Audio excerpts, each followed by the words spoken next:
इस चैनल की everyday science की क्लास में आपका वेलकम है। आज का जो टॉपिक है वो है एटम। देखिए यहाँ पर इस क्लास में मैंने केवल आपको एटम के बारे में समझाया है। एटम से रिलेटेड जो भी पॉइंट्स हैं जो अपने काम के हैं उनके बारे में मैं यहाँ पर आपको केवल बताऊंगा। तो देखो शुरुआत करते हैं एटम वर्ड से। एटम को हिंदी में तो क्या कहते हैं? परमाणु कहते हैं। अब देखिए जो एटम शब्द है, ये एटम शब्द एक ग्रीक भाषा का शब्द है, जिसे हम ग्रीक वर्ड कह सकते हैं। इंग्लिश वर्ड नहीं है ये एक ग्रीक भाषा का शब्द है जिसका अर्थ क्या होता है। यदि हम इसको विभाजित करते हैं तो ए प्लस टॉम से बन गया एटम।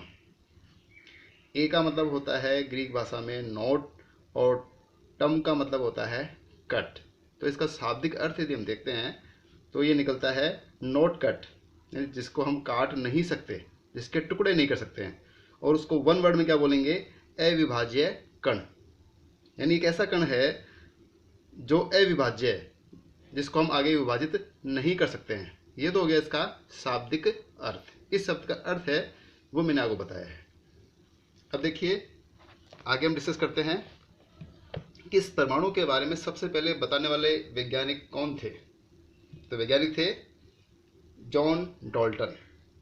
जॉन डाल्टन ने परमाणु के बारे में सबसे पहले समझाया, बताया, जिसे हम जॉन डाल्टन का परमाणु सिद्धांत कहते हैं।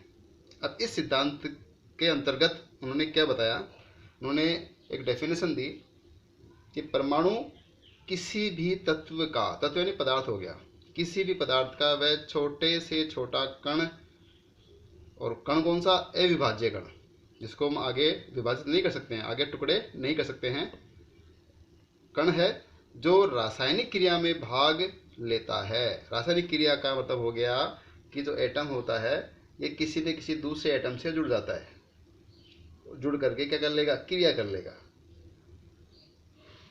अब इसका हम देखिए एक और है इसमें जो आपको समझना है कि परंतु यह स्वतंत्र अवस्था में नहीं रह सकता। स्वतंत्र का मतलब हो गया कि कभी भी कोई भी एक एटम है ये फ्री नहीं मिलेगा हमें।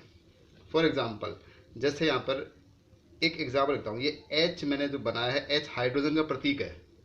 हाइड्रोजन एक एलिमेंट है। अब देखिए ये H का एक एटम है, H का एक एटम है, और ये प्रकृति में H के रूप में हमें नहीं मिलेगा। ये किस में मिलेगा? ये मिलेगा हमें H2 के रूप में, जिसे हम हाइड्रोजन गैस कहते हैं।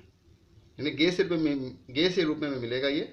अब ये गैसीय रूप कैसे बना? ये यहाँ पर देखिए जो H है ये दूसरे H से क्रिया कर लेगा, और क्रिया करके किस में बदल जाएगा? ये H2 में बदल जाएगा, जिसे हम कहते हैं हाइड्रोजन गैस। तो एक बात क्लियर हो गई कि जो परमाणु है जैसे H है ये कभी भी हमें H के रूप में नहीं मिलेगा, यानी ये स्वतंत्र अवस्था में नहीं रहेगा। ये किसी दूसरे H से क्रिया करके H2 में परिवर्तित हो जाएगा। ठीक है, तो ये हमें किसने बताया था? ये बताया था सबसे पहले जॉन डाल्टन ने, जिसे हम कहते हैं जॉन डाल्टन का परमाणु सिद्धांत।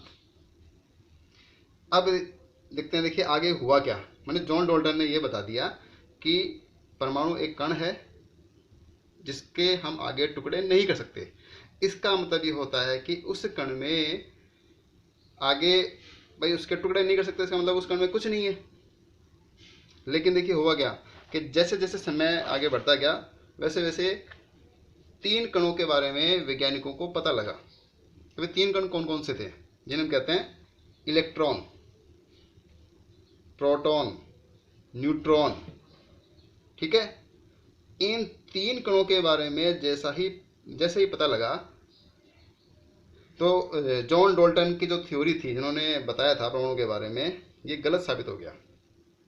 इन्हें क्या कहा गया? इन सभी को कहा गया कि ये जितने भी कण हैं, जब तीन मूल कण हैं, ये कण तो और भी होते हैं लेकिन ये तीन मूल कण होते हैं, इन्हें कहा गया बाद में सब एटॉमिक पार्टिकल्स। इसका मतलब ये हुआ कि ये सारे के सारे जो पार्टिकल हैं, जो कण हैं, वो किसके पार्ट हो गए? एटम के ही पार्ट हो गए। हिंदी में इनको कहते हैं अपरमाणविक कण। ठीक है, यानी यहाँ पर एक बात तय हो गई कि परमाणु में भी कण होते हैं, परमाणु में भी क्या होते हैं, कण होते हैं, जिन्हें इलेक्ट्रॉन, प्रोटॉन और न्यूट्रॉन कहा गया। तो इलेक्ट्रॉन, प्रोटॉन, न्यूट्रॉन की धारणा ने जॉन डाल्टन के परमाणु सिद्धांत को नकार दिया। अब देखते हैं, देखिए आगे क्या हुआ कि जैसे इनकी खोज हुई तो उसके बाद में कई मॉडल्स हमारे सामने आए। अब ज़्यादा डिटेल में बताऊंगा नहीं मैं आपको, क्योंकि देखिए 10 मिनट की क्लास में जो कुछ आपको बताया जा रहा है उसको आप ध्यान में रखिए। जॉन डाल्टन के बाद में इलेक्ट्रॉन, प्रोटॉन, न्यूट्रॉन के बारे में पता लगा। उसके बाद में एटम का जो मॉडल वैज्ञानिकों ने प्रस्तुत करने का प्रयास किया, उसमें जो स्टेप्स थे, कौन कौन से स्टेप थे, सबसे पहले नाम आता है थॉमसन का। थॉमसन ने अपना एक मॉडल दिया परमाणु का, जिसे थॉमसन का परमाणु मॉडल कहते हैं, और इसको हम प्लम पुडिंग मॉडल भी कहते हैं। प्लम पुडिंग मॉडल का मतलब होता है कि मैं एग्जांपल बताऊंगा आपको, जैसे तरबूज होता है, तरबूज, ये प्लम पुडिंग एक मिठाई का नाम है, और ये मिठाई दिखने में तरबूज या लड्डू जैसी दिखाई देती है, लड्डू होता है, और लड्डू में लाल बूंदी के जो कण होते हैं, बस ऐसी ही संरचना थॉमसन ने परमाणु मॉडल की बताई थी।